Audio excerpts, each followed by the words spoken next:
כשבן אדם הולך לניתוח לב פתוח, מעקפים או החלפת מסתם, בן 60, הוא היה חולה, הוא בקושי הצליח לזוז, לקום מהמיטה, לנשום, היה מאוד מוגבל. הוא נכנס לניתוח, שאנחנו יודעים מראש שיש 5% תמותה בו והוא נפטר.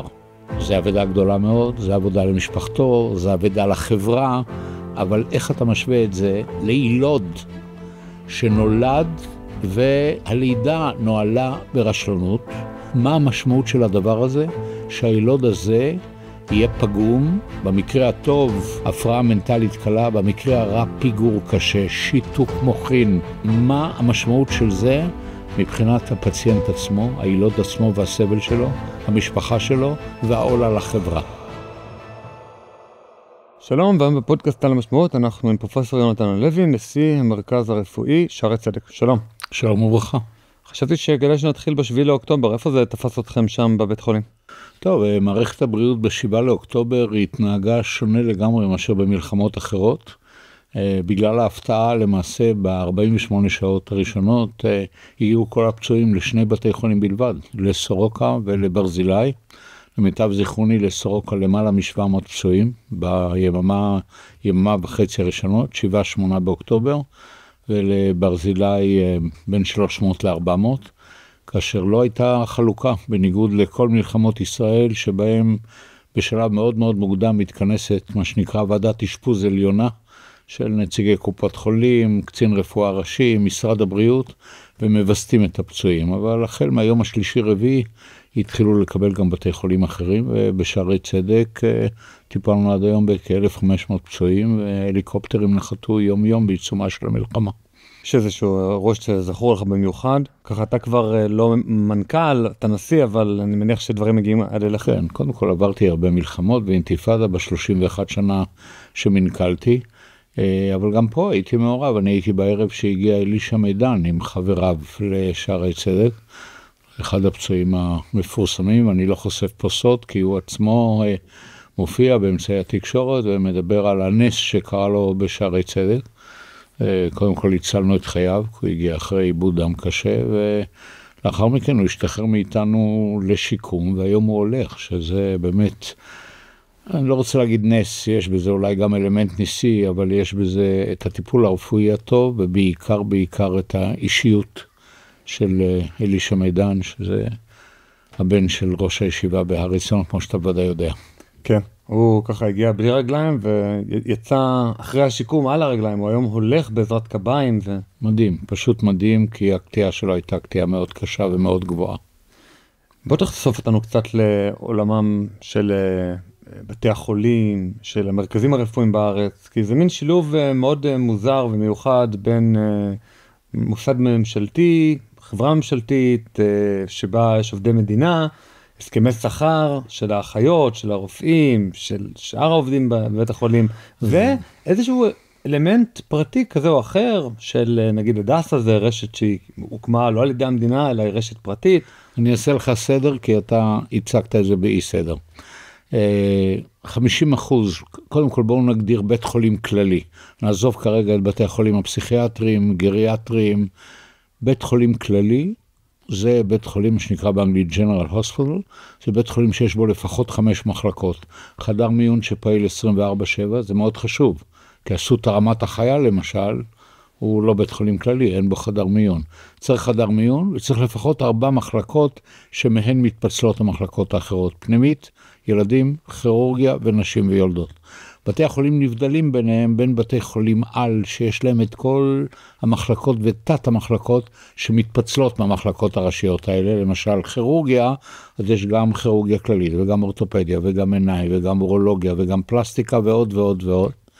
לבין בתי חולים קטנים יותר שבהם יש רק חלק מהמחלקות האלה. יש בישראל 7 בתי חולים על, שבהם יש באמת סדר גודל של 1,000 מיטות ומעלה. שערי צדק הוא אחד מהם. בתי חולים העל זה, אם אני הולך מהצפון למרכז לדרום, רמב"ם בצפון, איכילוב שנקרא מרכז רפואי תל אביב, שיבא שנקרא גם תל השומר, ובלינסון שנקרא גם רבין במרכז, שערי צדק והדסה בירושלים וסורוקה בדרום. מבחינת בעלות, 50% מהמיטות בבתי החולים האלה הם בבתי חולים ממשלתיים. אוניית הדגל זה שיבא, בית חולים הממשלתי הגדול ביותר, מוחזק על ידי המדינה, המשכורת ניתנת על ידי החשב הכללי, נתמכת על ידי המדינה, גירעונות מכוסים על ידי המדינה. 30% מהמיטות נמצאות בבתי חולים כלליים שהם בבעלות קופות. עד לפני 5 שנים הייתי אומר קופה, כי רק לשירותי בריאות כללית היו בתי חולים. אוניית הדגל היא רבין, שכולל 3 קמפוסים, קמפוס בלינסון, שניידר זה בית חולים ילדים, והשרון, 3 נמצאים בפתח תקווה, אבל בתי חולים נוספים של שירותי בריאות כללית, זה מאיר בכפר סבא, סורוקה בדרום, העמק בצפון, ועוד ועוד. יש היום בית חולים אחד של קופת חולים מכבי, שזה אסותא אשדוד, נפתח לפני 5-6 שנים למיטב זיכרוני, בית חולים של 300 מיטות שמגדילים אותו היום. 20% מהמיטות הם נקראים בתי חולים ציבוריים פרטיים. ציבוריים במובן הזה, ומיד אני אמנה אותם, שהם ללא כוונת רווח, ציבוריים מהבחינה הזאת שמפתחים את השירותים שלהם לפי צורכי הקהילה. אנחנו בשערי צדק לא יכולים לסגור מחלקה מפסידה, אם נסגור את מחלקת יולדות למשל, שבמקרה לא מפסידה, אבל אם נסגור אותה, אז 50% מנשות ירושלים תלדנה ברחוב. אנחנו פרטיים, כי אנחנו לא בבעלות גוף ציבורי. הדסה זה חברה לתועלת הציבור, שערי צדק נוסד על ידי תלמידי הרב שמשון רפאל הירש, שהחליטו ב-1873 שירושלים שלה זקוקה לבית חולים מודרני מחוץ לחומות, לקח להם 29 שנה לגייס את דוקטור ולח, ולגייס את הכסף בשביל לבנות את בית החולים ברחוב יפו, שפתח את שעריו ב-1902, הנריאטה סולד, הזדה את ארגון הדסה, פתח את שעריו ב-1912, אנחנו ציבורים פרטיים. בתי חולים ציבוריים פרטיים נוספים במדינת ישראל, קטנים הרבה יותר, לניאדו ומעייני הישועה, ו3 בתי חולים של בין 100 ל-150 מיטות בנצרת, שסמוכים על שולחנן של הכנסיות. של כנסיות שונות, הסקוטית, הצרפתית והאיטלקית. מה שמאפיין אותם זה בעצם שארגון דתי כלשהו הקים אותם. חוץ מהדסה שזה התארגנות כזאת. נשות הדסה, ארגון האנשים הגדול ביותר בעולם. כן. אוקיי, אז מה ההתנהלות נגיד שלכם שונה משל בית חולים שהוא לחלוטין ממשלתי? ההתנהלות היא קודם כל שיש יותר אוטונומיה למנכ"ל, אנחנו כפופים למשרד הבריאות רק לצורכי רישוי. אי אפשר במדינת ישראל לפתוח מיטה בלי רישיון, אי אפשר לקנות מכשור מתוחכם כמו MRI ו-CT, צריך רישיון, כי אסור. אסור בלי רישיון, אתה צריך רישיון. לא, אני אומר, זה מוזר, נגיד אתה הרופא הכי ידען והכי מומחה ל-CT, אסור לך להפעיל CT. בלי רישיון, זה נכון, הוא צריך לעבוד בבית חולים שיש בו CT, אבל CT ו-MRI הפכו, זה היום רשלנות רפואית לנהל בית חולים בלי CT ו-MRI, אבל לא תמיד זה היה ככה. MRI, אנחנו הכנסנו MRI בשערי צדק רק ב-2012. אבל בוא ניכנס רגע מהנקודה של הסקירה הכללית ל-CT MRI. למה משרד הבריאות מונע זה שיהיה יותר מכשירים שנועדו בסוף להבחן מחלות, להבחן את המצב האמיתי בתוך הגוף? אחד הדברים מאפיינת כלכלת הבריאות, זה שזה כלכלה שבה היצע קורא לביקוש. כן? אם יש לך מכשיר MRI, אז בוא נגיד שמישהו מגיע עם כאבי ראש לנוירולוג, אם אין לו מכשיר MRI, הוא ייקח את סיפור המחלה, יבדוק אותו, ינסה לתת לו טיפול, ויגיד, אם זה לא עוזר, תחזור בעוד חודש כדי שנשלול גידול. אם יש לו MRI, הוא יפעיל את ה-MRI בשביל שלא יהיה ספק, וזה לא בהכרח רפואה יותר טובה דרך אגב. ממש לא בהכרח, אם יצא אני אתן דוגמאות, וברגע שהיצע קורא לביקוש, אז ההוצאה הלאומית לבריאות, זה שסך ההוצאה של משקי הבית על בריאות עולה, ולא תמיד תמורת רפואה יותר טובה. ולכן מכשור יקר ערך, שהשימוש בו איננו גורם נזקים, כן, וב-MRI ממש נזקים, כי זה אפילו לא קרינה, או אפילו אם יש נזקים כמו ב-CT, המדינה רוצה שתקבל רישיון, כי היא רוצה לשלוט על מספר המכשירים, על מנת שההיצע שקורא לביקוש לא יגדיל את הביקוש עד די כך שהרפואה תהפוך לגרועה יותר. כי לעשות על כל דבר קטן MRI זה רפואה שהיא טעות. יש היום בארצות הברית ארגון שנקרא Choose Wisely, שהוא נלחם בבדיקות מיותרות, כי בדיקה מיותרת יש לה תמיד מה שנקרא false positive, ממצאים, כן, שהם יביאו לבירור יתר ללא צורך, אלה כללים שקשה להסביר אותם בפודקאסט קצר, אבל הפרופורציה הנכונה של שימוש במכשירי אבחון, היא פרופורציה שבה אנחנו לא מגזימים, כי הגזמה מוליכה לעוד בדיקות מיותרות, לפעמים אפילו לניתוחים מיותרים, ולכן לכל דבר יש את הכללים שלו. אבל יש גם היסטוריה. CT היה מכשיר מאוד מאוד חדשני בסוף שנות ה-70, בתחילת שנות ה-80, זה כבר עשרות שנים שמתקן רפואי שעושה אבחונים, גם לצורכי ניתוח, גם לצורכי אבחון מחלות פנימיות, שאין לו CT, טראומה למשל, אתה לא זז בפצוע שמגיע משדה הקרב, רק אם הוא מגיע במצב שאתה צריך קודם כל להציל את חייו, אתה נכנס אותו לחדר ניתוח בלי לעשות CT קודם. כי ה-CT הוא כספר הפתוח, חושף לך מאיפה הוא מדמם, איזה איבר פגוע, ולכן זה כבר עשרות שנים שבלי CT זה רשלנות רפואית. MRI הפך למכשיר משלים ל-CT, באינדיקציות מסוימות אפילו מקדים אותו ומאבחן יותר טוב מאשר CT, יש אינדיקציות שבהם מחלות שבהם ה-CT טוב יותר, אין היום מתקן רפואי שהוא בית חולים שחובה שיהיה בו יותר ממכשיר CT אחד ויותר ממכשיר MRI אחד, וזה המצב בארץ היום, אבל לפני 12 שנה היו בארץ 9 מכשירי MRI. ליצמן היה שר בריאות שהיה שנוי במחלוקת, והנושא הזה צריך לתת לו מחמאות, הוא נלחם, בתקופתו עלו מספר מכשירי MRI בארץ מ9 ל-46. וואו, זה... כל בית חולים בארץ קיבל, כל קופה קיבלה, בשביל לעשות גם באופן אמבולטורי MRI. אז צריך שעדיין מחכים באמצע הלילה, זה בגלל ההיצע שקורה לביקוש? כי עדיין יש תמיד תוספת קודם כל זה מכשיר מאוד יקר, שעולה, תלוי איזה מכשיר אתה קונה, אבל בסביבות $2 מיליון, ולכן להפעיל אותו 8 שעות ביממה, זה בזבוז אדיר. אז לכן מטריחים את הפציינטים בלילה. שאלה שרצית לשאול זה לא למה עושים בלילה, למה יש עדיין תורים. זה מה שרצית לשאול. למה עדיין אתה צריך להמתין הרבה זמן? כן, אז זהו, תורים ולהמתין הרבה זמן, גם בגלל העובדה שלא כל האינדיקציות הן אינדיקציות מובהקות, וגם בגלל שגם 46 מכשירים לא מספיקים במדינת ישראל. לא, אבל עלינו מ9 ל-46. 46, נכון, אבל יחד עם זה, זה היה בתקופה שבה הרפואה התפתחה, המכשירים התפתחו, כושר האבחון שלהם, הרזולוציה, השתפרה בהרבה, ולכן גם הרבה פתולוגיות שבעבר אי אפשר היה להבחן אותם ב-MRI, היום אפשר להבחן ב-MRI, זה הכל חלק מהתקדמות הרפואה. המכשיר נהיה משוכלל, הוא מאבחן יותר טוב, הרפואה התפשטה להיקפים כאלה שהיא מאבחנת יותר מחלות בעזרת MRI, ולכן עדיין אנחנו במצב שהיצע מכשירי ה-MRI לא מספיק להדביק את הביקוש, הביקוש בחלקו מוצדק, בחלקו לא מוצדק. דיברת בדברים הקודמים על false positive ועל כל מיני בדיקות נוספות שנגזרות מהבדיקה הראשונית, נגיד של CT או של MRI. איזה עוד טיעונים יש בעד הגבלת המכשירים, שיהיה פחות מכשירים ולא יותר?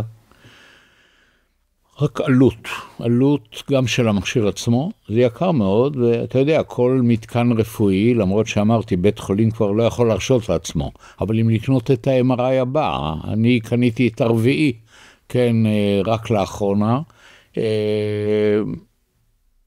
העלות היא המקבילה, ועדיין הדבר המקביל ביותר, זה העניין שלא כל הבדיקות מוצדקות. ואלה שלא מוצדקות תופסות את מקום המוצדקים. יש מושג שנקרא רפואה מתגוננת.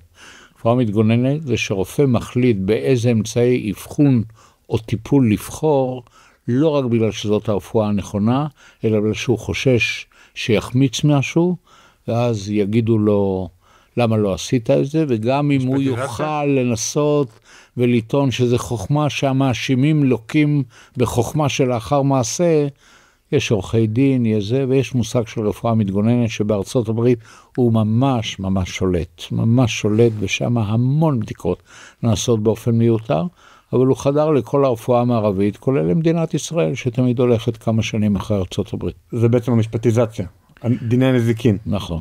בואו תספר לנו קצת על זה, במיוחד נגיד על מחלקת ילדות, שאנחנו יודעים שהם ככה הלב הפועם של דיני נזיקין.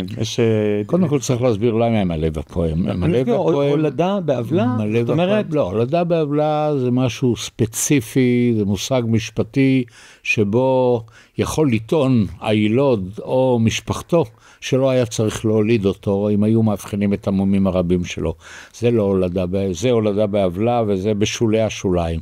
אבל למה התביעות המשפטיות, כן, בערך 40% מהתביעות, הם בנושא יולדות, ו-70% מהסכומים שמשלמים הם בנושא יולדות.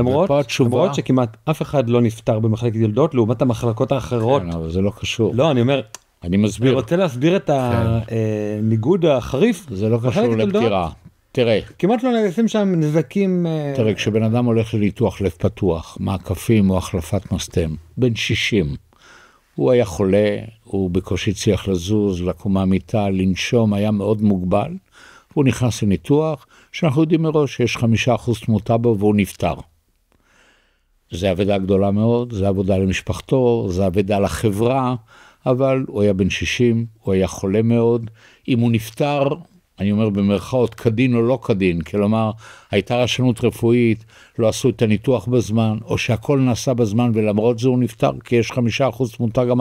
זה עבודה מאוד גדולה, אבל איך אתה משווה את זה לילוד שנולד, והלידה נועלה ברשלנות, ואת זה צריך להוכיח, נועלה ברשלנות, המוניטור לא היה רציף, לא קראו את המוניטור כמו שצריך, היה צריך לעשות ניתוח קיסרי יותר מוקדם, כי הייתה מצוקת עובר ולא ראו אותה. מה המשמעות של הדבר הזה? שהילוד הזה יהיה פגום, במקרה הטוב הפרעה מנטלית קלה, במקרה הרע פיגור קשה, שיתוק מוחין, כן? מה המשמעות של זה? מבחינת הפציינט עצמו, הילוד עצמו והסבל שלו, המשפחה שלו והעול על החברה. זה מסביר למה רפואת היולדות והילודים היא חשופה הכי הרבה לתביעות משפטיות. האם כל התביעות מוצדקות? האם כל הפיצויים שמשולמים מוצדקים? בהחלט לא. בהחלט לא. למשל, ילד שנולד עם שיתוק מוחין, מאוד קשה להבדיל לפעמים אם זה דבר שנוצר ברחם ואף אחד לא אשם בו, אם זה תופעה גנטית, אם זה סיבוכי פגות, או שמשהו בניהול שעות הלידה היה רשלני. ומספיק שהלידה נועלה על פי עדות רופא מומחה בצורה מושלמת, אבל לא תעדו את המוניטור. המוניטור הלך לאיבוד, היום זה בתוך המחשב ולא קורה. זה מספיק בשביל שהתביעה תתקבל על ידי שופטים. בעצם יש דבר שנקרא נזק ראייתי. זאת אומרת... זה בדיוק מה שאמרת, אם אנחנו מאבדים מוניטור... תן לי רגע, אני רוצה, כי לא כולם פה נשיאים של מרכז רפואי או עורכי דין. במקרה שלי, נזק ראייתי זה בעצם אומר שהיה גורם שיכל לתעד, זה כמובן בית החולים, והיה גורם שבא שם לקבל טיפול, והוא לא יכול לתעד את המוניטור. אז אומרים, אם אתה התרשלת בלתעד, אז אתה אשם קטגורית, כאילו ברירת המחדל שאתה אשם. לא שאתה אשם, נטל הראיה עובר אליך. לא התובע צריך להוכיח שהתרשלת, אתה צריך להוכיח שלא התרשלת. הגדרת את זה מצוין, כאילו שאתה עורך דין. לא, אני באמת עורך דין. אתה רואה? זהו, נכון, מצוין. כמעט אף אחד לא שולט בנזיקין, אבל אני חושב שהתופעה הזאת בסוף מכבידה על כולנו, בין דרך הכיס. בסוף כולנו צריכים לשלם את הפיצויים של אותו ילוד שנולד, שוב, יכול להיות שבאמת הבעיה הגנטית מהרחם, אבל בגלל נזק ראייתי של בית החולים, אנחנו כחברה מפצים אותו. אמת, ואני מאמין, למרות שאני הוא זה, אני ועמיתי לניהול שערי צדק, או כל בית חולים אחר לצורך זה, הם משלמים את הסכומים. אני מאמין שאם בן אדם ניזוק כתוצאה מרשלנות רפואית, מגיע לו שחברת הביטוח של בית החולים או בית החולים ישלמו את מלוא הנזק, והכי חשוב, שיפיקו את הלקח. אנחנו קוראים לזה ניהול סיכונים משפטי וניהול סיכונים רפואי. ניהול סיכונים משפטי, שהוא הפחות חשוב בעיניי, זה ההתכוננות לתביעה שתוגש, מהם הנימוקים, החלטה אם לנהל את התיק או לשלם. לפעמים כשרשלנות היא ברורה, אנחנו משלמים פרואקטיבית בכלל, בלי להיכנס למערכת המשפטית, אבל ניהול סיכונים רפואי שהוא החשוב, זה הפקת הלקח. שאפשר ללמוד מהמקרה הזה שהייתה בו רשלנות, על מנת לנקוט את כל הצעדים שתופעה כזאת לא תשנה. ובזה עוסקים היום כל בתי החולים, יש מנהל סיכונים בכל בית חולים, שמטרתו היא שנזקים שקרו לא יתרחשו שנית, בין אם הם בגלל כשל בציוד, בין אם בגלל חוסר ידע מספיק, בין אם בגלל זה שהרופא שהוקצה לנהל את האירוע הוא לא בכיר מספיק ולא מנוסה מספיק. יש הרבה לקונות שאתה יכול למצוא את הדבר הזה.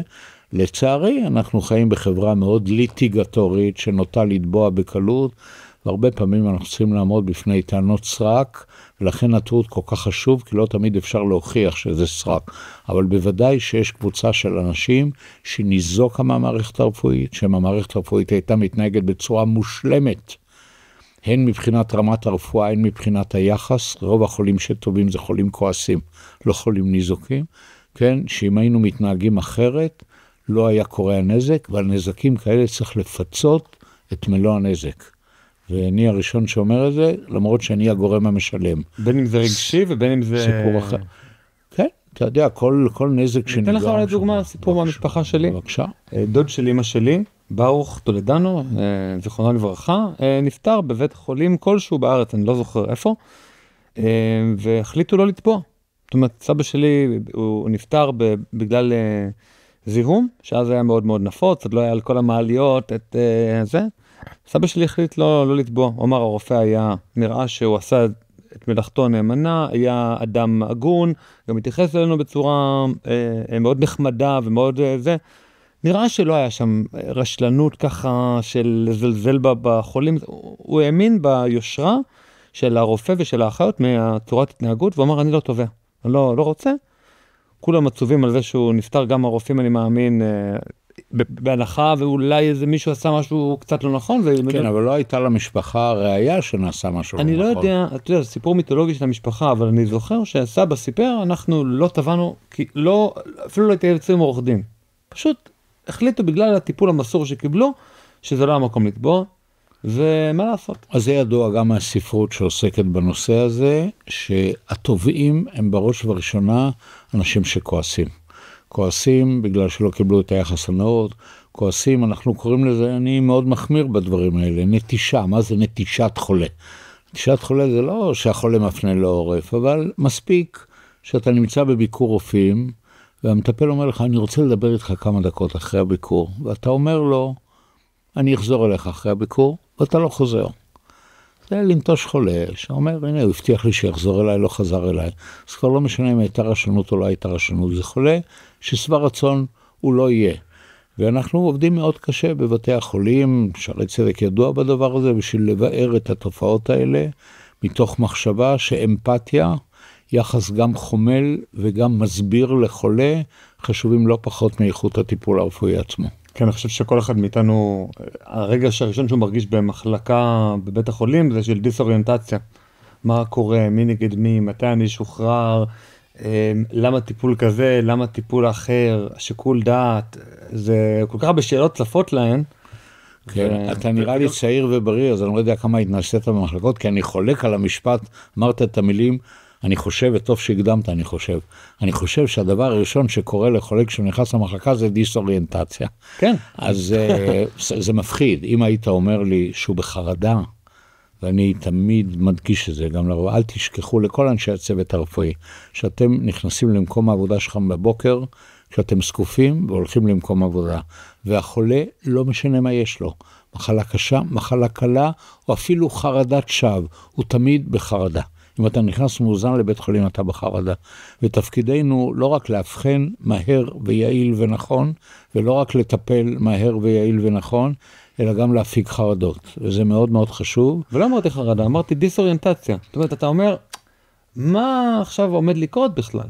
אפילו, אתה יודע, במזל טוב נולד ילד, מתי הוא ישתחרר? סתם, זה לא חרדה. אבל היום הצוות עונה לשאלות, לא תמיד יש לו זמן, אבל אני אומר שוב, בבתי חולים שמדגישים את נושא האמפתיה לחולה, אנחנו מפיגים חרדות ועונים על שאלות.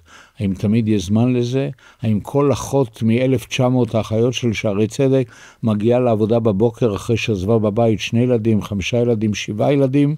האם היא תמיד תגיע במין מצב כזה שהיא תהיה קשובה ותענה מיד על כל שאלה ותפזר את מה שאתה קורא בצדק דיסאוריינטציה? אני לא יכול להתחייב. אבל אם זאת התרבות וזאת הרוח של בית חולים, ואם אתה ירושלמי, אז עם כל הסובייקטיביות שלי לגבי שערי צדק, אני בטוח שאתה יודע על זה, אז זה חשוב שהנהלה תשים דגש רב מאוד על הטמעת תרבות של אמפתיה. כי אתה קורא לזה דיסאוריינטציה, אבל למעשה זאת חרדה מכל השאלות הלא פתורות, ותפקידנו לענות עליהן. אז אני מנסה רגע להדגים, נגיד, אתה נולד בן במזל טוב, הוא צריך לקבל מכתב שחרור. מה זה בכלל מכתב שחרור מעבר לזה שאני צריך לקבל דף? האם אני יכול לקבל את מכתב השחרור הזה במייל? האם אני בכלל צריך לקבל את מכתב השחרור הזה? האם הוא מעניין אותי? האם הוא כמו טופס שחרור להבדיל, ממאסר חלילה, שאני חייב לקבל אותו, ואם לא, לא ייתנו לי לצאת בדלת? האם חייבים סלקל? כל מיני שאלות שאתה אומר לך רגע. אני לא עד ילד, אני רוצה ללכת הביתה. לגבי סלקל מקבלים הנחיות בדיוק, בלי בעיה. לגבי מכתב שחרור. דברים הם קצת במילתא דבדיחותא, אבל אני אומר, יש כל כך הרבה שאלות, שאתה נכנס תוך ממלכה אחרת, שיש לה את הכללים משלה. קודם כל תדע שאם אתה מדבר על לידות, שזה נקודת האור בבתי חולים, כי כל המחלקות בבית חולים, זה אנשים שבאים באמת לאירוע עצוב, פקדה אותם מחלה, או שהם זקוקים לניתוח. לידות, מה אנחנו מאחלים למנהל בית חולים? שתתפרנס רק מלידות, נכון? זאת נקודת האור. ומכתב שחרור הוא מסמך מאוד מאוד חשוב. אז נכון, אתה מתאר פה ילוד, בריא, לאמא שלו זו אולי לידה חמישית או שישית, היא כבר לקחה ילדים הביתה אחרי 48 שעות, הלידה הייתה חלקה, למה לחכות 2-3 למכתב שחרור? אז קודם כל בואו נדבר על מכתב שחרור באופן כללי, אחרי זה נגיע לילוד הבריא, כן? שיש בו הוראות הזנה, הוראות תזונה, כן מניקה, לא מניקה, יכול להיות שיש לה איזושהי דלקת קטנה בשד, ויש שם הנחיות. אבל מכתב שחרור באופן כללי, שכל כך, אפילו מחדר מיון, אז תאר לעצמך שמכתב השחרור יישלח במייל, שעתיים אחרי שהחולה שוחרר מחדר מיון. כי ייקח לרופא לכתוב, הוא כותב כמה מכתבי שחרור, צריך לשבת ולהתרכז. בוא נגיד שבשעתיים האלה, כן, יקרה משהו לחולה, או שיחזרו לו הסימפטומים שהביאו אותו לחדר מיון, או שיקרה לו, בוא נגיד שזה חולה שהגיע לחדר מיון בגלל זעזוע המוח. הוא נפל מאופניים, היום זה בדרך כלל אופניים חשמליות או הקורקינט, שהולכת בחוצות הערים, הוא נפל, הוא איבד את ההכרה, הוא התעורר מיד כי זה זעזוע מוח קל, איבוד ההכרה קל, הוא בא לחדר מיון, עשו לו עשיתי תקין, במכתב השחרור כתוב, שאם בשעות או בימים הקרובים אתה מרגיש סחרחורת, בחילה, הקאה, טשטוש, תחזור לחדר מיון. אתה יוצא בלי מכתב שחרור, ואתה מרגיש סחרחורת, כן? לא ינחו אותך, לא דיברו איתך, לא כתבו לך, לא שום דבר, ואתה נופל כתוצאה מהסחרחורת, ואז יש לך שטף דם אמיתי במוח. אתה תובע אותי. חד משמעית. לא, זה לא רפואה מתגוננת לתת מכתב שחרור, זה בטיחות המטופל. אני אומר מה יקרה לך, אמרתי קודם כל שתקבל שטף דם במוח, ושתסכן את חייך, רק אחרי זה אמרתי שגם תתבע איתי, זה התוספת, זה הלפתן. אז מכתבי השחרור הם מאוד חשובים, וגם עילות בריא, זה נכון שלפעמים זה טמפלט, כן, שאתה כותב מכתב מאוד מאוד חד גוני, אז אולי זה פחות חשוב, בעיקר לאמא מנוסה, אבל פה ושם מקופלים בתוך מכתבי השחרור של ילודים, גם הנחיות ספציפיות לאם או לילוד. ומכאן חשיבותם, וזה שווה את השעתיים-3 לחכות בשבילו. בוא נלך ככה 30,000 מטר, הרבה יותר גבוה מאשר מכתב שחרור. אתה הכנסת לשרת צדק, גם בימיך כמנכ"ל, וגם אני מאמין כנשיא אתה מקדם את זה. גם סוגי רפואה לא קונבנציונליים של רופאים שמטפלים בשיטות הרגילות. מה אתה יכול לספר על זה? על רפואה אלטרנטיבית, המקום שלה בתוך עולם הרפואה? שוב, אתה כרופא, אתה כפרופסור, כן. לא כאיזה מישהו שבא מהתחום. קודם כל, אני כבר עשרות שנים נמשך לענות על השאלה, למה בעידן שבו אנחנו משרתים את הציבור, עם אמצעי אבחון וטיפול שמציתים את הדמיון. באמת, אם אני מנסה לחשוב מה קרה מה שאני גמרתי בספר לרפואה, שזה יותר מ-30 שנה, 1973, לפני 51 שנה, כן? אז אם אני מנסה לחשוב מה קרה מאז, כך כל תחום ברפואה, אני אקח שני תחומים לדוגמה. תחום הפוריות, אישה שהיה לה איזשהו זיהום אפנדיציט בנערותה, ונדבקו החצוצות, והביצית לא יכולה לעבור מהשחלה ולפגוש את הזרע, כן, בקצה השני של החצוצרה, מה שהיינו עושים לה לפני 45 שנה, עושים לה ניתוח שמפריד את ההידבקויות, אומרים לה להיכנס להיריון מיד חודש אחרי זה, ההצלחה הייתה 10%.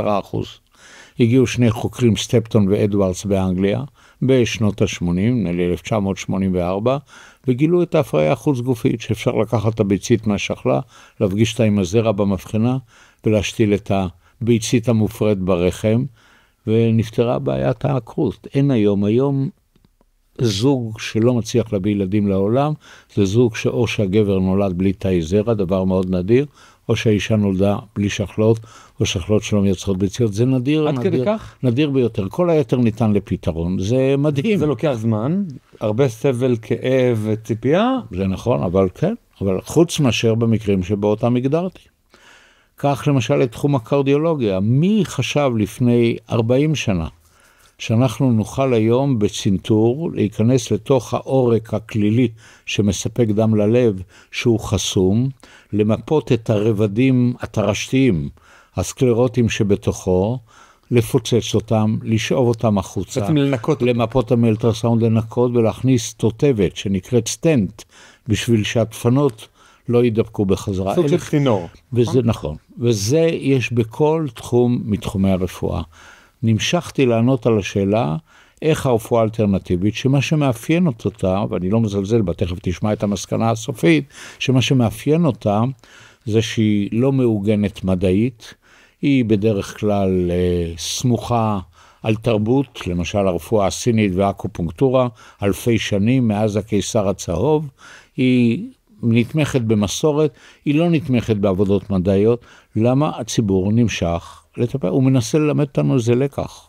אולי אנחנו לא מספיק סבלניים, לא מסבירים, ולכן ברוב בתי החולים היום, אני הייתי אחד מהראשונים, מכניסים מחלקה לרפואה משלימה, אבל התנאי הוא שלפני זה רופא, בראש המחלקה לרפואה משלימה בשערי צדק, שקיימת כבר 25 שנה, עומד רופא שהוא בדרך כלל רופא משפחה, שעושה את המיון ואומר, אם יש לרפואה הקונבנציונלית מה להציע, לך קודם כל לשם, מכיוון שזה מסוכן.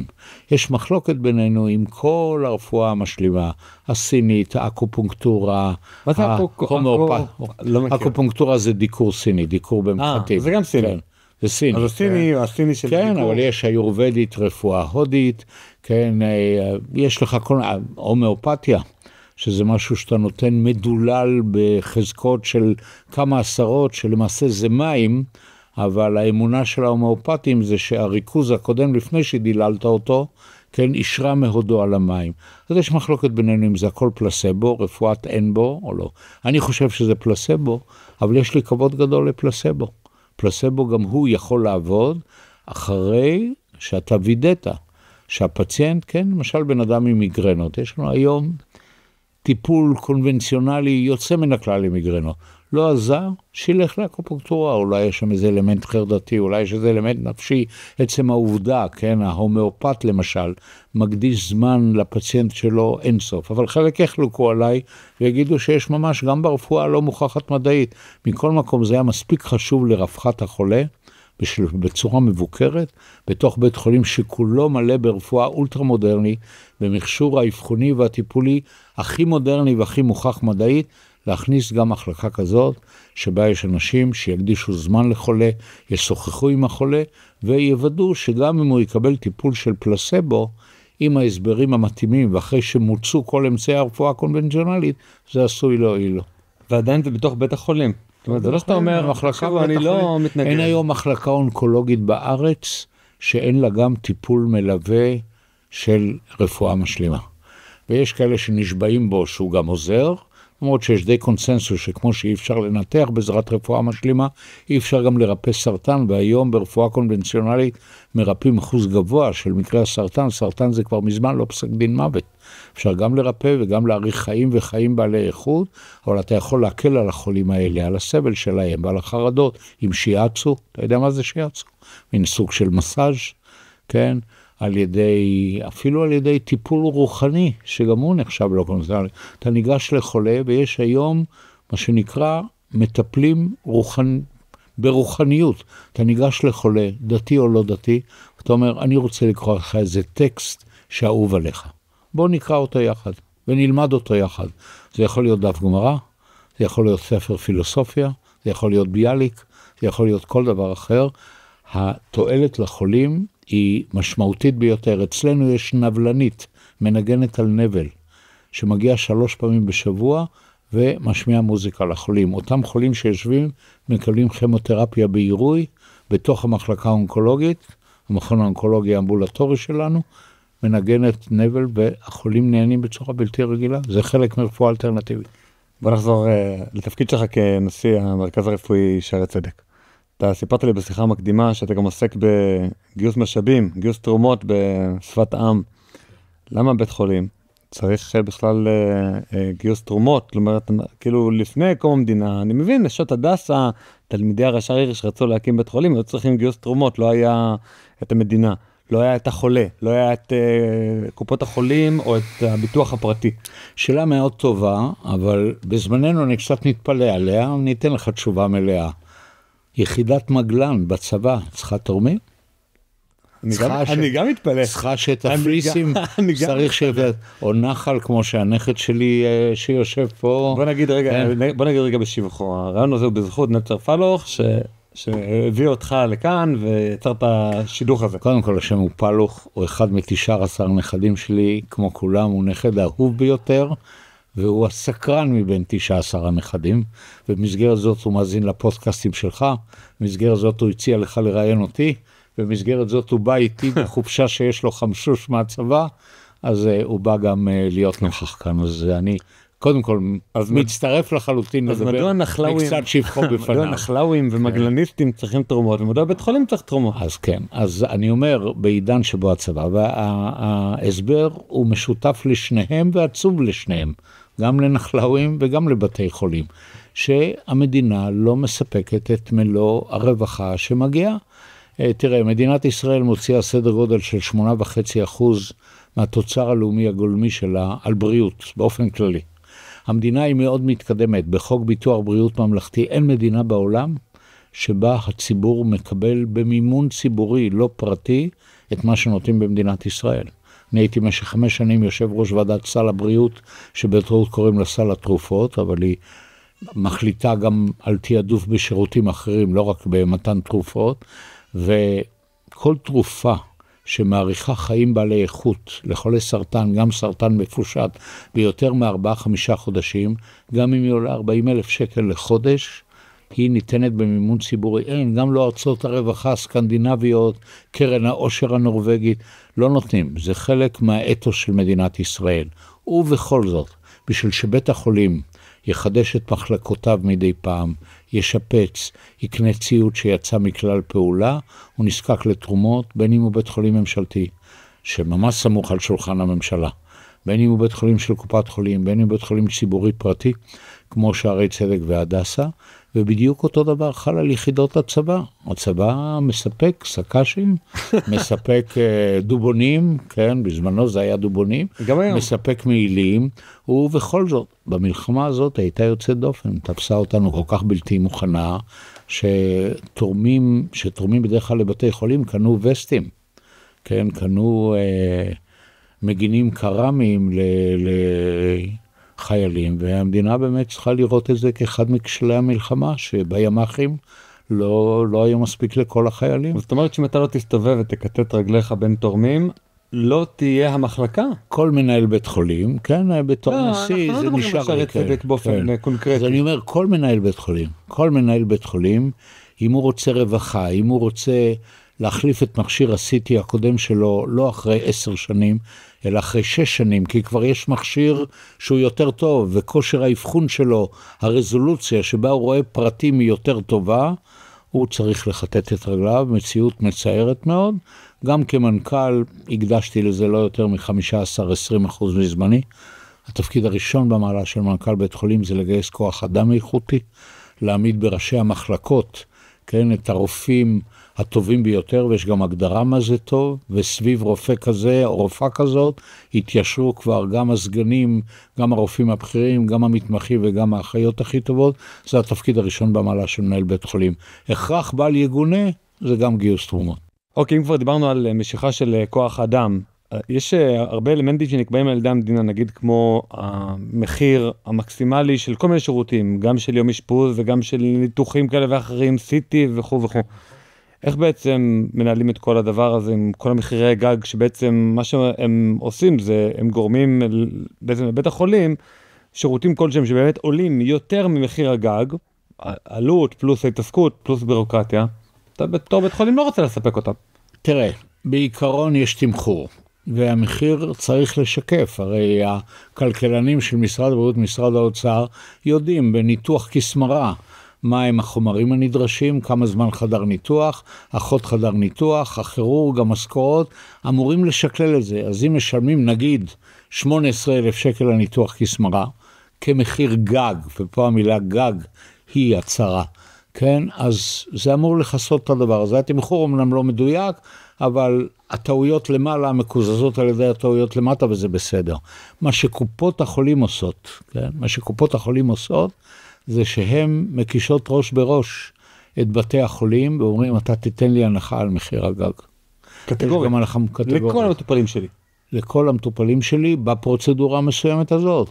אם אתה בשערי צדק לא תיתן לי, אני אקבל את זה מהדסה. ואני מפנה את כולם להדסה. לתאם מחירים בינינו, את כולם אי אפשר, מכיוון שלא הדסה ולא שערי צדק, שכל אחד מהם הוא עם 1,000 מיטות, לא יכול היום לטפל בכל תושבי ירושלים שסובלים ממחלה או זקוקים לניתוח שהוא שכיח מאוד.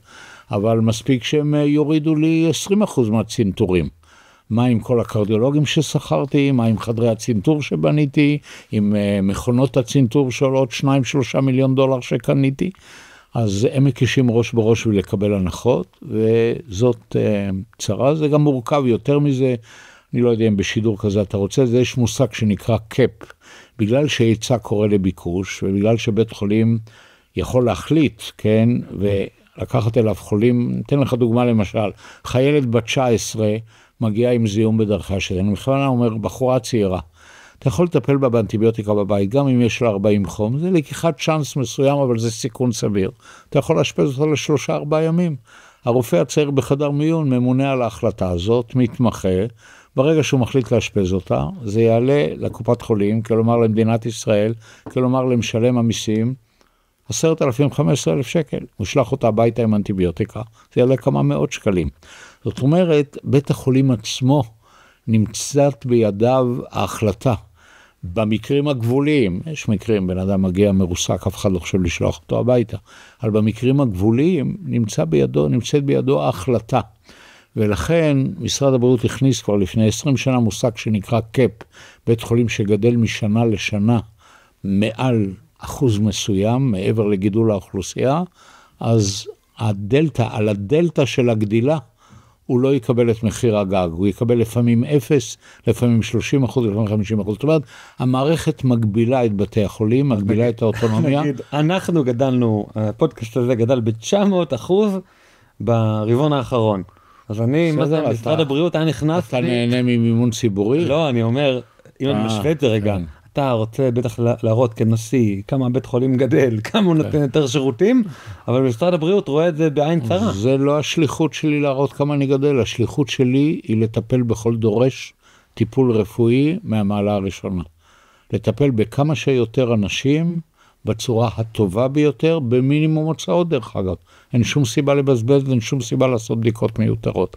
אבל המערכת מגבילה את זה גם מסיבות אובייקטיביות, כן, שהכוח הוא אצלי, זה לא שוק חופשי בין לקוח חופשי למוכר חופשי, וגם בגלל שקופות החולים רוצות לחסוך כסף מתקציבם, וזה הבעיה המרכזית, שעל ההנחה הממשלתית, על המחיר הממשלתי, הם מגיעים לפעמים ל10, 20 ואפילו 25% הנחה, ויש בתי חולים בארץ שנסגרו על רקע ההנחות האלה, כמו ביקור חולים, כמו משגב לדך, 2 דוגמאות מירושלים, שלא החזיקו מעמד, שהם גם היו בתי חולים ציבוריים פרטיים. את ביקור חולים אנחנו לפי בקשת המדינה ובתמיכת המדינה, לקחנו אלינו כשערי צדק בשנת 2012, במשך 10 שנים הפעלנו שם מחלקת יולדות, הפעלנו שם שירותים קרדיולוגיים אמבולטוריים וכו' וכו'. זה עסק מסובך מאוד, גם ניהולית וגם כלכלית לנהל בית חולים, אבל כל בתי החולים בארץ זקוקים לתרומות. לדעתי צה"ל היה צריך להיות במצב שהוא פחות נזקק לתרומות מאשר בית חולים. האמת, אני הייתי מפריט את הכל, אבל זה נשאיר אולי להמשך. לא ידעתי שאתה קפיטליסט, אבל זכותך. ידעת? לא, ידעת. מאיפה ידעתי? נו, רואים על הפנים חוסר חמלה, חוסר אכפתיות לבני אדם. אתה סרקסטי עכשיו, ואני מצטרף. לא, אבל אם כבר דיברנו על משיכה של כוח אדם, כוח אדם איכותי וטוב, איך עושים את זה יחד עם הסכמי השכר המאוד אחידים הרבה פעמים של רופאים, אחיות, דברים אחרים שקשורים למגזר הציבורי, גם עובדות סוציאליות הם תחת הסכמי שכר, איך אתה מגייס בעצם מישהו טוב? זה נכון שיש הסכמי שכר קיבוציים, יש חריגות שנוהגות בכל בתי החולים בארץ, יש מה שנקרא משכורת כוכבים, אבל אתה תתפלא על התשובה שאני אתן לך, וחלק מהמאזינים יחשבו שהיא גם גובלת בצביעות, אני עומד על זה שלא. אתה מושך אנשים על ידי זה שאתה יוצר להם סביבת עבודה מזמינה. אתה יוצר להם סביבת עבודה מזמינה, אם אתה יודע להטביע תרבות של אמפתיה לא רק כלפי החולים בבית החולים, אלא גם של הצוות, אם אתה לא יוצר מצב של אדם לאדם זאב בתחרות על תקציבי מחקר, בתחרות על יוקרה, בתחרות על פרופסורות, ויוצר אווירה מזמינה, זה מזמין רופאים להגיע.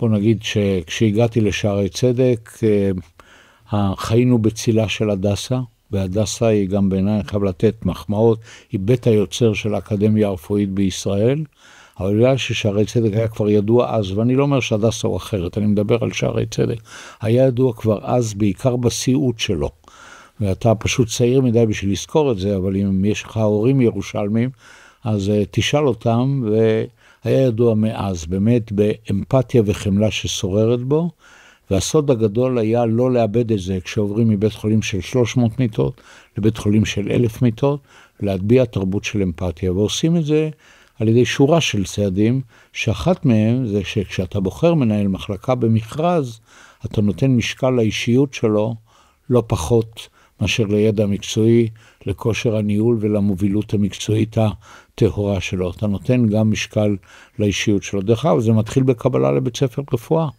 עד לפני 15 שנה, רק הפקולטה לרפואה באוניברסיטת בן גוריון, שמה משקל לא רק על פסיכומטרי ובגרות, אלא גם על שיקולי אישיות. איך מודדים אישיות? יש בעיה.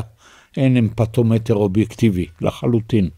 אבל מספיק שאתה מראיין, היום כל הפקולטאות לרפואה רוצות שמי שמצטרף למקצוע הזה לא יהיה אנטיפט מולד, ולא יהיה סרגל מהלך על שניים, שהוציא 770 בפסיכומטרי, כן, והוציא בגרות משוקללת של 112, אבל ה-EQ שלו, כן, ה-Emotional Intelligence, היא נמוכה מאוד.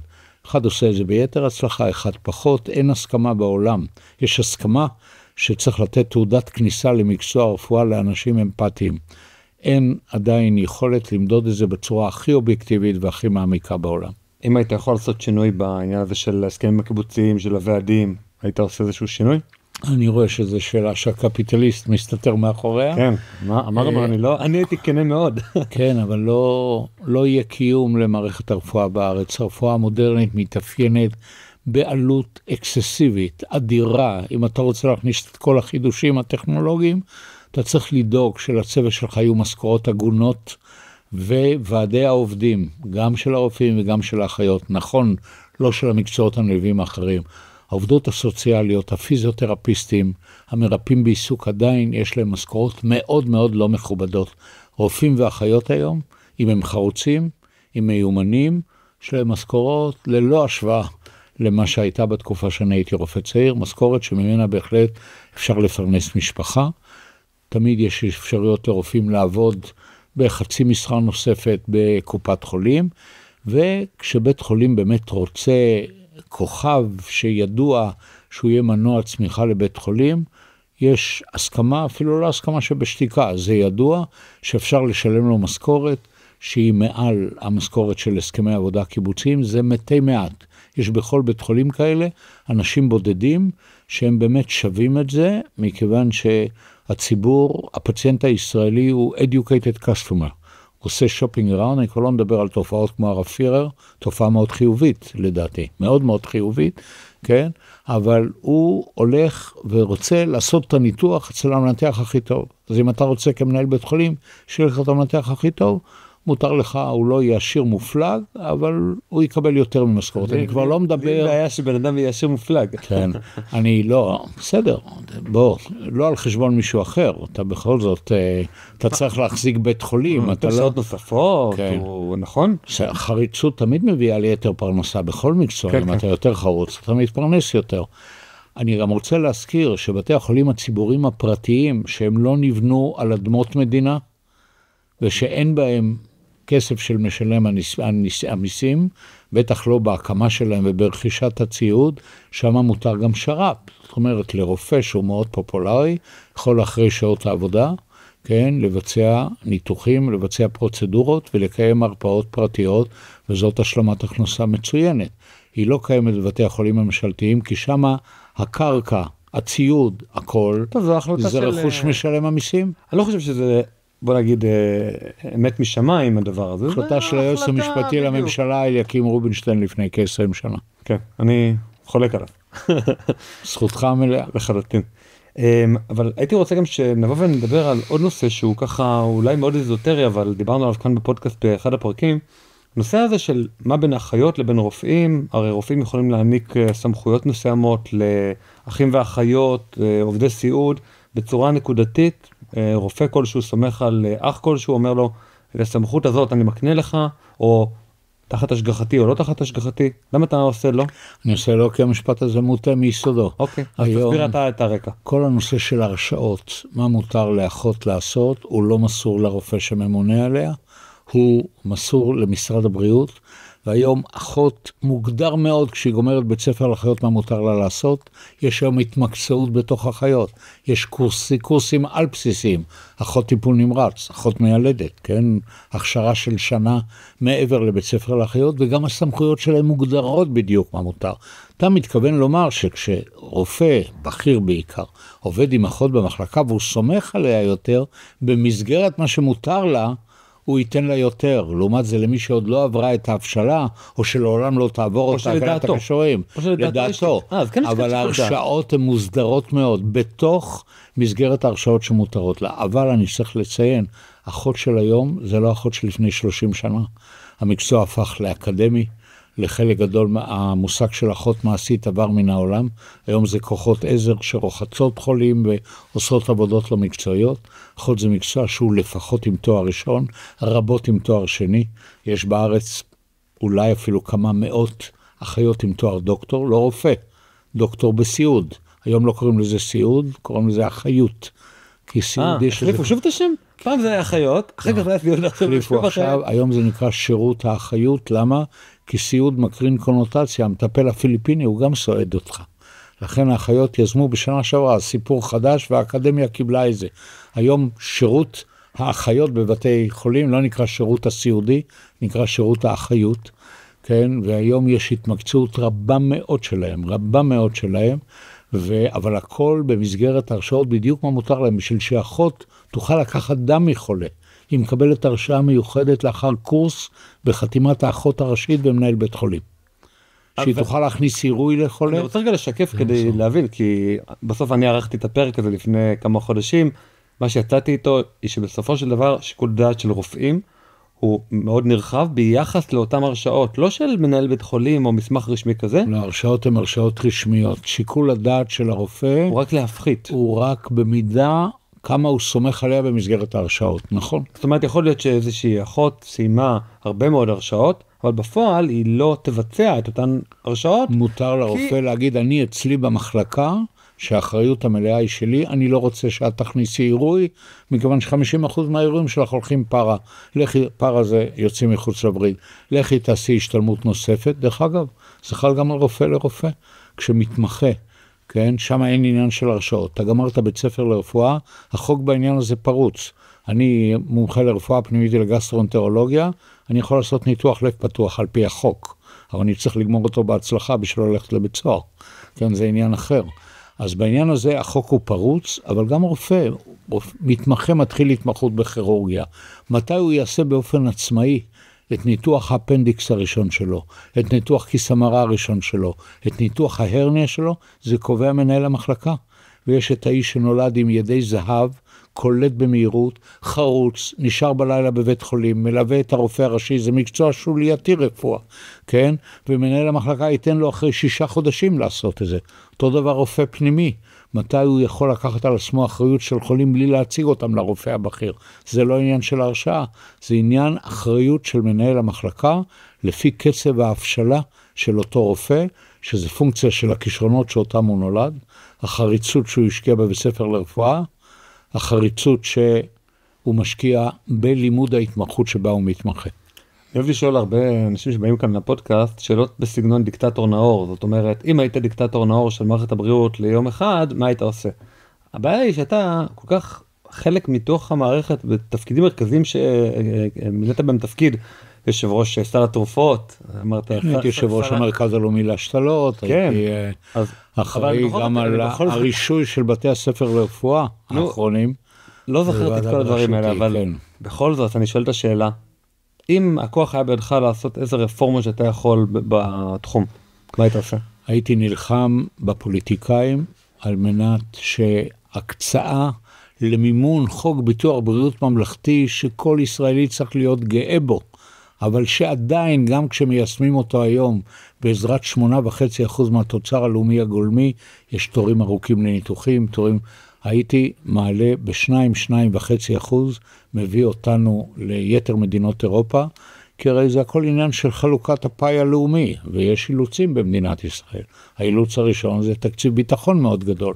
האילוצים אחרים יכניסו אותנו לדיונים פוליטיים שאני לא אכנס עליהם, אבל יש אילוצים. אם אנחנו היינו עולים מ8.5% מהתוצר הלאומי שלנו לבריאות, ל10.5%, ששם נמצאת צרפת וגרמניה ואנגליה, שהייתה לו מזמן 6.5%, אז הציבור שנהנה מרפואה חינם אין כסף, שאף אחד בעולם לא נהנה ממנה, ברמה ובעומק, לא היה מגיע לחדרי מיון דחוסים, לא היה מחכה לתור לרופא מומחה חודשים, לא היה מחכה לתור לניתוחים שהם לא אמרג'נסי, שהם לא חירום, לא היה מחכה להם חודשים, אם היינו עוד 2.5%.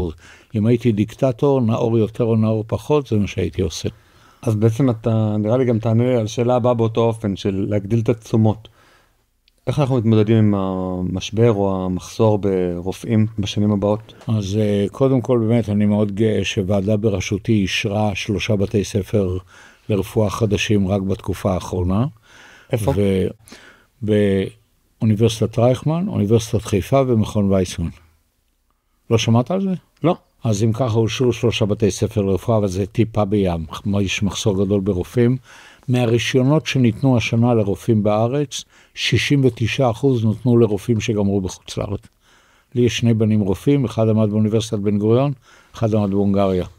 כן? אז הפתרון של המחסור ברופאים, זה באמת להכשיר יותר רופאים בארץ, כי חלק מאלה שלומדים בחוץ לא חוזרים. למזלי בני חזר, ושוב, הקצאת תקנים, זאת הבעיה, הקצאת תקנים, כי גם אם יהיו רופאים, וגם אם כל אלה שלומדים בחוץ לארץ יחזרו ארצה, וגם אם תהיה לנו עלייה המונית וצפויה עלייה המונית של רופאים מארצות הברית, מאנגליה, ממקומות אחרים, בגלל האנטישמיות, זה לא יספיק אם לא יהיו מספיק תקנים.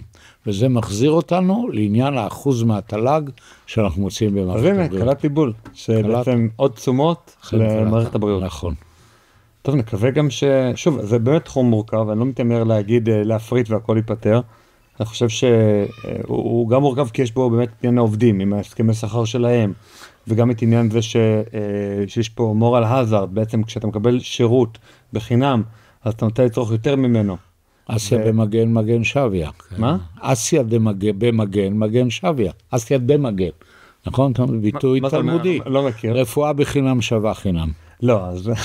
כן. לא, אנשים פשוט נותנים יותר. ויש לנו כאן בעיה, כי גם בשוק המופרט לחלוטין, או כמעט לחלוטין בארצות הברית, יש לנו בעיות שונות שקשורות באמת moral hazard וקשורות לחברות ביטוח. אני בפודקאסט הזה סותר חלק מההנחות שלך, ופה אני נותן לך את הסתירה העיקרית. סתירה בתף כמובן. לא הצגתי אותה במלואה. ההפרטה, תמשיך. לא, אני אומר, נגיד בארצות הברית, כשיש לנו מערכת הבריאות שהיא כמעט מופרטת לחלוטין, אז הביטוח יש לו את הנטייה לבוא ובעצם להעלות מחירים, כי הוא רוצה לתת לך הרבה מאוד שירותים, ובגלל שקונים את זה נגיד רק דרך המעסיקים, אז מי שרוצה ביטוח פרטי לעצמו אישית, יש לו בעיה מאוד גדולה, ויש פה כשל שוק שצריך לפתור אותו בארצות הברית. ואתה רוצה להפריט? סליחה, לא, אני לא אמרתי שהרפואה מופרטת לחלוטין היא גן עדן ללא טרייד-אופס, אלא אני אומר, ודאי שיש לנו מערכת בריאות שמתפקדת בצורה יחסית טובה בישראל, אתה טוען שאם נביא עוד תשומות, זה יביא אותנו לאופטימום. עוד יותר טוב, נכון. כן, עוד יותר טוב כמו אמר השיר. אבל בסופו של דבר אני חושב שאם היינו מאפשרים, נגיד, בניגוד לדעתה של היועמ"שית הנחמדה, או היועמ"ש רובינשטיין הקודם, לאפשר יותר עניינים פרטיים בתוך המערכת, זה היה קצת מעברר אותה מאנשים שמאוד חשוב להם טיפול מסוים, יכולים לקבל אותו במקום, כמעט, ללא המתנה, ואז אולי בעצם יכולנו לקבל אופטימום מסוג שונה, אבל לא על ידי תשומות, אלא על ידי הפרטה. חלקית. תראה, המערכת הציבורית בישראל היא אחת היצירות המפוארות של המדינה שלנו, רפואה, ובאמת הדוגמה את ארצות הברית, והכי קל באמת. תראה איך אתה מודד תוצאים של מערכת בריאות. יש מדדים, איך אתה יודע, יש מדדי תהליך, יש מדדי תוצאה. מדדי תוצאה הם החשובים. אני אביא לך דוגמה. בן אדם מגיע עם שבץ לחדר מיון. אתה עושה לו צנתור מוח, כן? לדעתי לא צריך לשלם על הצנתור מוח, צריך לשלם על כל מי שצונתר אחרי שבץ וחזר למעגל המשק. לא לשלם על זה שבו הוא נכשל. בתוצאה של מערכת הבריאות, איך אתה מודד? אתה מודד את זה לפי תוחלת חיים. אתה מודד את זה לתוחלת חיים, יש מרכיבים גדולים חוץ ממערכת הבריאות. המצב הסוציו-אקונומי, הלייפסטייל, כן, הליכות החיים, אתה שותה, אתה לא שותה, אתה משתמש... אפילו כמה נכדים יש לך. כן. לא באמת. מה, אדם עם נכדים, משפחה גדולה, מעריך ימים יותר מאשר בן אדם שחי לו ערירי. אלה גם דברים שכאילו לא קשורים... זה נכון, אבל בכל זאת תוחלת חיים היא גם מדד של מערכת הבריאות. תמותת תינוקות. תמותת תינוקות בארצות הברית המופרטת הרבה יותר גבוהה מאשר במדינת ישראל. במדדי תוצאה של איכות מערכת הבריאות, המערכת המופרטת בארצות הברית היא מאוד מאוד גרועה. ולכן מערכת ציבורית שמתוקצבת בצורה סבירה ומפוקחת בצורה סבירה, לדעתי בנושא הרפואה, גם אני חסיד של הפרטות בהרבה מאוד תחומים, לא בתחום הרפואה. אל תשכח שלמי שלא, מישהו באמת יותר פיינשמקר, יותר, בוא נקרא לזה ענין טעם במרכאות, יש ביטוחים משלימים שיש היום ל-80% מהאוכלוסייה במדינת ישראל. מה נותן הביטוח המשלים? כשאני אומר לך שתרופה שמאריכה חיים ב4-5 חודשים נמצאת בסל הבסיסי, ולא צריך לרכוש אותה, מה היא נותנת? היא נותנת בחירת רופא. יש אנשים שמאוד חשוב להם, הם נכנסים למחלקה מנתחת, הם לא רוצים שיגידו להם, ינתח אותך מישהו, המתמחה? באחריות.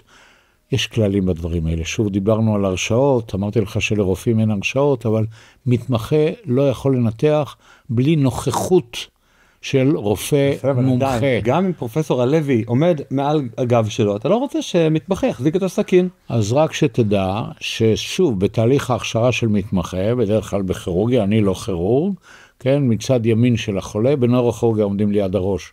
אבל יתר הניתוחים, מצד ימין עומד המנתח הראשי, מצד שמאל העוזר, וכשמתמחה הוא המנתח הראשי, העוזר הבכיר שלו נותן לו לבצע רק פעולות שהוא הוכשר לבצע. אבל יש אנשים שחשוב להם, במידה מסוימת של צדק, לא כזאת דרמטית כמו שאתה אומר, אבל במידה מסוימת של צדק לבחור את הרופא, הביטוח המשלים מאפשר בחירת רופא גם במרפאה, לא רק בחדר ניתוח. גם במרפאות הוא מאפשר בחירת רופא, כל היתר זה אזוטריקה, השתלות שלא מצאו איבר בארץ וכיוצא בזה, ועובדה ש80% מהאוכלוסייה יש להם גם ביטוח משלים, ל40% מהאוכלוסייה יש גם ביטוח מסחרי, שזה לדעתי כבר די מיותר. דיברת מקודם על העניין הזה של צנתור, שצריך לקבל תשלום רק על מי שיוצא בצנתור וחוזר למעגל העבודה. אידיאלית, זה לא ריאלי. בוא נרחיב רגע לגבי זה, באמת כי הרפואה המודרנית היום יודעת להאריך את חיים של חולים, של הרבה מאוד אנשים. אני יכול לספר סתם על סבתי, היא בחיים, בבריאות לא טובה. היא מטפלת של פן צמודה, ואני חושב אם הייתה נולדת, תגיד, 20 שנה לפני התאריך שבו היא נולדה, כנראה היום, אני מניח, הייתה בעולם שכולו טוב, וכולנו רואים את התופעה הזאת. זאת אומרת, אתה אומר שהרפואה העריכה את חייה, בין השאר הרפואה העריכה את חייה, ושאר הגורמים שאתה אומר, אבל נגיד, היא מאוד עייפה מחייה. אבל לא ליווה את זה באיכות חיים. היא מאוד לא מרוצה מהחיים שלה. זה אחד מסמני הרפואה המודרנית, שלמדנו להאריך חיים, אבל התרומה לאיכות חיים היא מפגרת. באמת אנחנו מודדים היום, וגם ועדת סל הבריאות כשהיא יושבת, היא מביאה בחשבון את המדד הזה, שקוראים לו QALY, זה ראשי תיבות באנגלית של Quality Adjusted Life Years, כלומר כמה שנות חיים איכותיים שבהם הפציינט מתפקד, יעניק לו הטיפול הרפואי הזה, הניתוח או התרופה. ואנחנו משקללים את זה ורואים לזה חשיבות רבה מאוד. לא חושב שיהיה לנו זמן בפודקאסט הזה, אבל הנושא הזה של הפער בין הערכת החיים לבין איכות החיים בשלב האחרון של החיים, הוא בא לידי ביטוי בחברה המערבית בכלל ובחברה הישראלית בפרט, על ידי חוקים כמו חוק החולה הנוטה למות, שאם יהיה לזמן אני יכול לפרט במה הוא, זהו למעשה, הוא בא לענות על השאלה שבדיוק קשורה לסבתא שלך, שהצגת אותה כמי שזוכה לאריכות ימים, אבל הבנתי נכון, מה עשה בחיי, היא אומרת, לא שווים לי החיים האלה. היא מאוד יפה. מאוד, כאילו, נלעל היא שואלת את נפשה למות. פחות או יותר. אני מביא לה את הנכדים, שם אותם על הברכיים, והיא מלטפת שני לטופים ואומרת, תיקח אותו. כאילו, היא כבר לא... אחת הדילמות האתיות הגדולות ביותר ברפואה המודרנית, זה מתי לומר הרף. מתי, אני מניח שהסבתא שלך, אם היא חיה בביתה, עם מטפל זר או בלי מטפל זר, זה לא משנה, ונהנית מאיכות חיים כלשהי, אז המילה הרף לא חלה עליה. אבל בן אדם שמגיע עם אלצהיימר קשה, שכבר לא מזהה את הנכדים, אתה אומר שהסבתא שלך שמה את הנכדים על הברכיים, ונמאס לאחרי דקה שתיים, זה הרבה מאוד. זה הרבה מאוד בשביל הנכדים, וזה הרבה מאוד בשבילה. אבל בוא נגיד שיש שלב שבו כבר לא מזהים, ואתה רתוק למיטה. הדילמה האתית, מתי לומר הרף, מתי להפסיק טיפול, היא דילמה מהמעלה העליונה באתיקה הרפואית המודרנית, ויש עליה פתרונות, ויש עליה תשובות. מתי אתה יכול? יש עליה תשובות, יש פה תשובה יהודית ויש פה תשובה חילונית. איפה אתה ממליץ לחפש תשובות? נגיד, אני מניח שהרבה מאוד משפחות מאזינות לנו, שאומרות, איך ממשיכים את המסע של החיפוש? אז קודם כל רופאי המשפחה היום מאוד מאוד מוכשרים בתחום הזה, ואני מציע לכל משפחה שיש לה דילמה עם קרוב משפחה, שנוצר פער בין אורך חייו לבין איכות חייו, להתייעץ קודם כל עם רופאי המשפחה. רופא המשפחה שמכיר את הפציינט, לא רופא המשפחה של המשפחה אם הפציינט הוא לא. רופא המשפחה שמכיר את הפציינט, מותר בהחלט לבן או לבת לבוא ולהגיד כמו שאתה אומר, אני מרגיש, אפילו יותר קיצוני, אני מרגיש שאמא או סבתא שלי ממש קצה בחייה. האם הטיפול שהיא מקבלת אצלך הוא כזה שאפשר להסתפק בטיפול שמקל על סבל שלה. אם יש לה כאבים, שלא יהיו לה כאבים, אבל לא טיפול מעריך חיים. רופאי המשפחה יודעים את התשובות לשאלות האלה. אחת השאלות הראשונות שרופאי המשפחה ישאל אותך, אם אתה מגיע עם דילמה כזאת, זה מה אתה חושב שסבתא שלך הייתה רוצה. האם היא פעם בימי חייה התבטאה לאיזה מצב שהיא תגיע, היא לא תרצה שיעריכו את חייה. סבתא שלי במקרה שלי היא גם ניצולת שואה, שאף פעם לא היה לה חיים טובים וקלים, ותמיד עם מיגרנות ואולקוס הבאתי דוגמה כי אתה הבאת את זה. זה אחת הבעיות הנפוצות ביותר היום. אני שמח שאנחנו מדברים, לא כל אחד זוכה להתייעץ עם נשיא המרכז הרפואי, שערי צדק ככה. אני מפנה אותך, כל רופא משפחה יודע, יש גם אנשי אתיקה, יש גם ספרות כתובה בעניין הזה. הרב שרלו היה פה, ודיבר ככה על העשייה שלו במסגרת צוהר. נכון, הרב שרלו הוא דמות... אחד מהאתיקנים המובילים. וסל הבריאות מתייחס למדדים האלה ולאיכות החיים ולאורח החיים. זה קצת בניגוד לגישה היהודית. באנגליה למשל יש מין מוסד שהוא קצת מקביל לוועדת סל הבריאות הישראלית, הוא נקרא NICE, NICE זה ראשי תיבות, National Institute of Clinical Excellence, המוסד הלאומי למצוינות ברפואה. אני מבין שזה לא נקרא The Royal, תמיד הכל שמתחיל ב-The Royal. זה נקרא National, אתה צודק, NICE, רויאל היה יוצא רייס, לכן הם לא עשו את זה, יוצא אורז. כן, רייס זה אורז. לכן אולי זה נייס. שמה למשל, שם אנשים הרבה יותר קרים, אז באמת הם מחליטים מה לממן במימון ציבורי ומה לא, בדיוק כמו שנצר אמר, בדיוק לפי כמה שווה כמה יעלה למדינה להאריך שנת חיים בעלי איכות. אנחנו פה קודם כל יהודים, ויש הבדל בין הכלל הכי קדוש לאדם החילוני הליברלי, שזה האוטונומיה של הפרט, לבין הכלל הכי מקודש ביהדות, שזה קדושת החיים, כולל חיי שעה. ולכן אנחנו לא מקדשים את הקוולי, אבל הוא מהווה מצפן מסוים.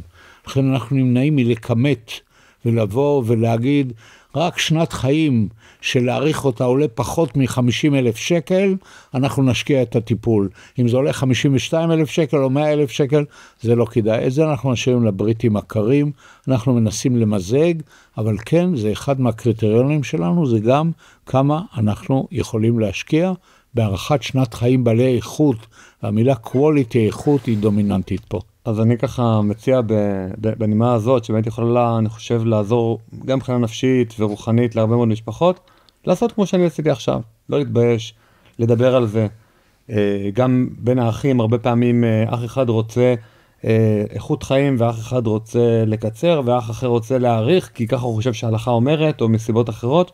דברים יכולים ליצור הרבה פעמים ויכוחים ומרירות. מעשה יום בבית חולים. אז חשוב מאוד באמת לדבר על זה, לא רק בקרב האחים, אלא אולי מאוד גורם שכולם מעריכים, ולהגיע לאיזשהו מין קונצנזוס, גם... מסכים בהחלט עם ההמלצה שלך, מדינת ישראל מאפשרת גם, ויש רשם לאומי של הנחיות מקדימות, שאדם יכול לכתוב מראש, אם אני אגיע למצב זה וזה, אני רוצה שיעשה בי זה וזה, אבל כשאדם כותב את זה, הוא לא יודע איך הוא ירגיש שהוא לא יוכל להגיד, ולכן הוא צריך גם למנות מישהו, בדרך כלל מישהו מבני המשפחה, אבל לא בהכרח שהוא יהיה אחראי על יישום ההנחיות המקדימות הללו. וההנחיות האלה הן גם במסגרת מסוימת, שאין לנו מקום להיכנס אליה, עומדות במבחן ההלכה.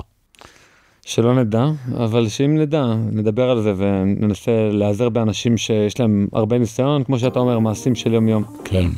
פרופסור נתן לוי, נשיא המרכז הרפואי שערי צדק, תודה רבה. תודה לך. היי, אם האזנתם עד לפה, ממש אשמח שתקדישו עוד דקה אחת מזמנכם. תיכנסו לקישור, כאן למטה, ותתמכו בנו באמצעות מנוי לעל המשמעות פלוס ב-60 שקלים לחודש. המנוי יעניק לכם גישה מלאה ליותר מ-200 פרקים בלעדיים של הפודקאסט, שתוכלו להאזין להם באפליקציית הפודקאסטים האהובה עליכם. בנוסף, המנוי יאפשר לכם להצטרף למפגש הזום השבועי של קהילת על המשמעות. כל פעם נפגשים ולומדים יחד נושא אחר, ויש גם זמן לשאלות ולדיון בלעדי למנויים. כמו כן, כל מי שמנוי לעל המשמעות פלוס נהיה שותף בהחזקת הפודקאסט ככלי תקשורת עצמאי ובלתי תלוי, שיקדם את הרעיונות שאנחנו מאמינים בהם. אז יאללה, הקליקו כאן והצטרפו אלינו לעל המשמעות פלוס. מחכה לכם.